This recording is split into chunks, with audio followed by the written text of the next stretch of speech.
Assalamualaikum warahmatullahi wabarakatuh.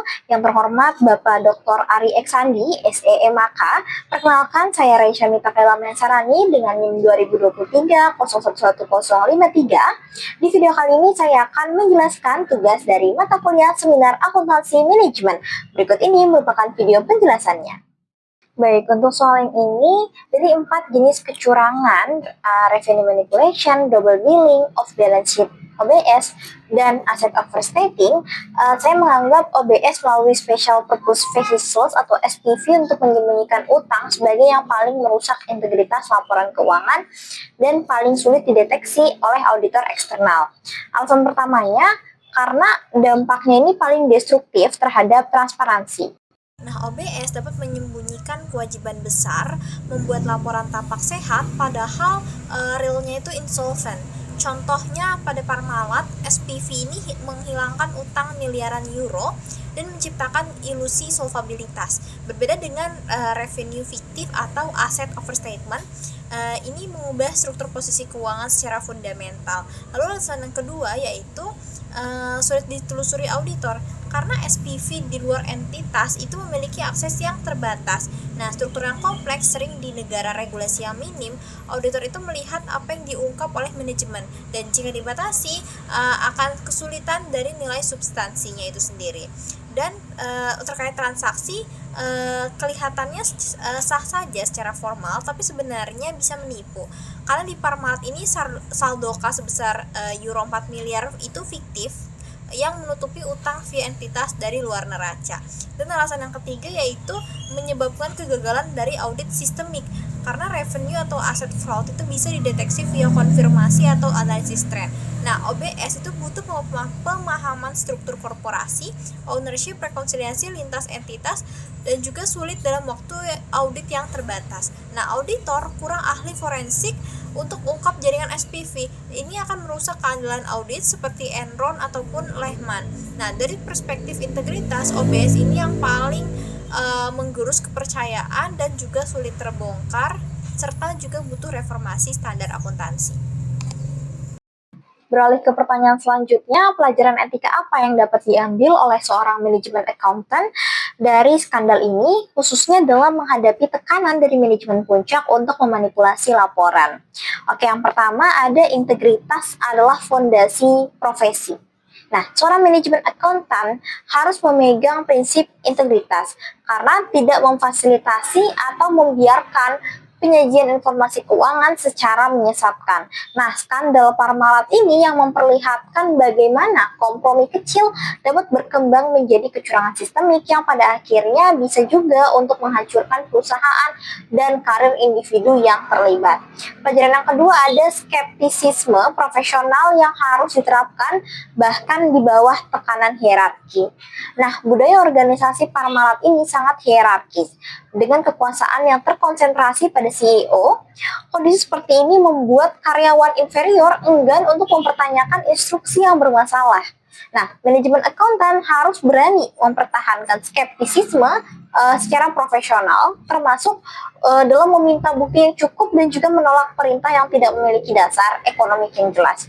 Nah, yang ketiga, adanya kewajiban moral untuk menjaga kepentingan publik dan juga stakeholder. Nah, akuntan manajemen di sini tidak hanya bertanggung jawab kepada atasan langsung saja, tapi juga kepada investor, kreditor, karyawan, regulator, dan juga publik. Nah, memanipulasi laporan itu berarti mengabaikan kewajiban sosial profesi akuntansi. Nah, kasus Parmalat ini menunjukkan bagaimana manipulasi internal itu bisa merugikan jutaan stakeholder, termasuk karyawan yang kehilangan pekerjaan. Untuk yang keempat yaitu ada pentingnya dokumentasi dan juga pelaporan ketika terjadi tekanan. Nah, apabila kita berada dalam situasi yang menghadapi instruksi manipulasi, manajemen akuntan itu harus mendokumentasikan instruksi yang diterima, lalu juga meminta klarifikasi yang tertulis, serta juga harus melaporkan melalui jalur whistleblowing atau audit internal jika tersedia. Nah, dan juga kita sebagai manajemen akuntan harus menjaga bukti untuk perlindungan profesional maupun secara legal.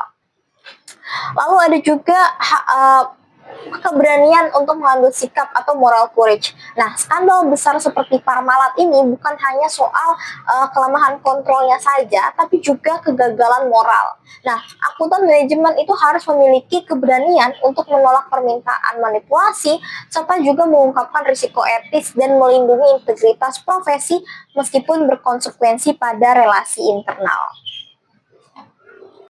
Ya, ke pertanyaan selanjutnya terkait strategi hedging McDonald's berdasarkan slide 7, 8, dan juga 36. Pertanyaannya, jelaskan mekanisme cross currency swap yang digunakan McDonald's dan mengapa instrumen ini efektif untuk mengelola risiko nilai tukar pound sterling di dalam jangka panjang.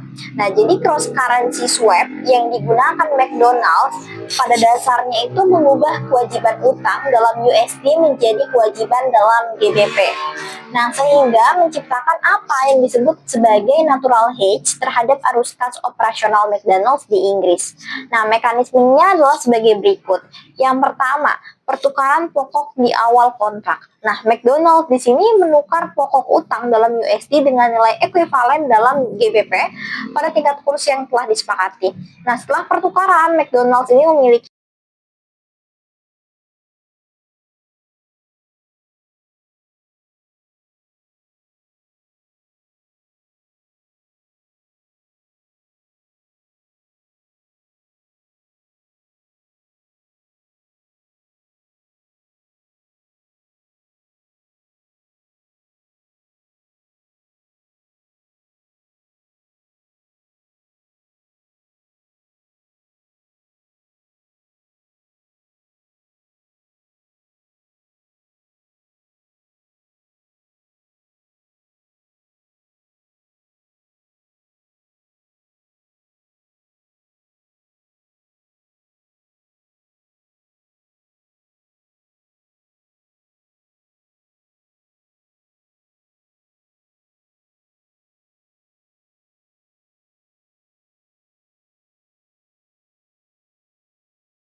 Oke, pertanyaan selanjutnya, selain hedging, strategi operasional apa yang dapat dilakukan perusahaan multinasional untuk mengurangi yang namanya economic exposure seperti membangun pabrik di Inggris, dan apa kelebihan serta kekurangannya dibandingkan hedging finansial.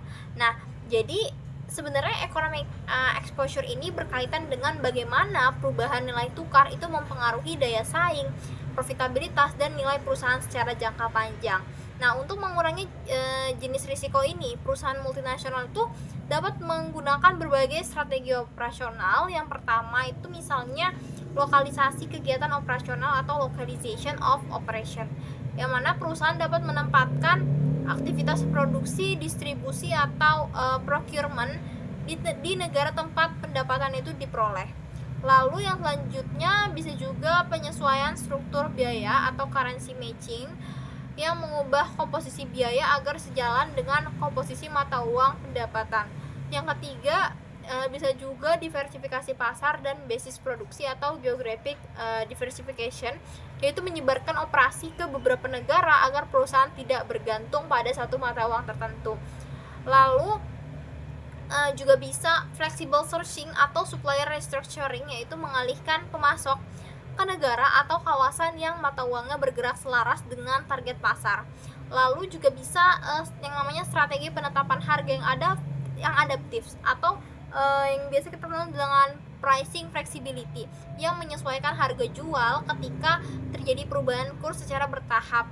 Lalu kita juga bisa yang namanya natural matching antara arus kas operasional, yaitu menjaga agar pendapatan dan beban dalam suatu negara menggunakan mata uang yang sama, sehingga risiko translasi dan ekonomi berkurang secara alamiah tanpa yang namanya derivatif. Nah, jadi sebenarnya strategi operasional ini memiliki kelebihan tentunya karena dapat melindungi perusahaan dalam jangka panjang. Nah, pendekatan ini tuh sebenarnya juga bisa membuat operasi itu lebih efisien dan juga membantu perusahaan lebih dekat dengan pasar lokal. Nah, akan tetapi strategi operasional ini juga memiliki kelemahan, yaitu membutuhkan biaya yang besar dan juga perubahan yang sulit dibalik jika kondisi pasar yang berubah. Nah, dibandingkan dengan hedging finansial, strategi operasional sebenarnya agak kurang fleksibel dan juga kurang cocok untuk mengatasi fluktuasi kurs jangka pendek. Kiranya sekian yang dapat saya sampaikan. Terima kasih banyak atas perhatiannya. Kurang lebihnya saya mohon maaf. Wassalamualaikum warahmatullahi wabarakatuh.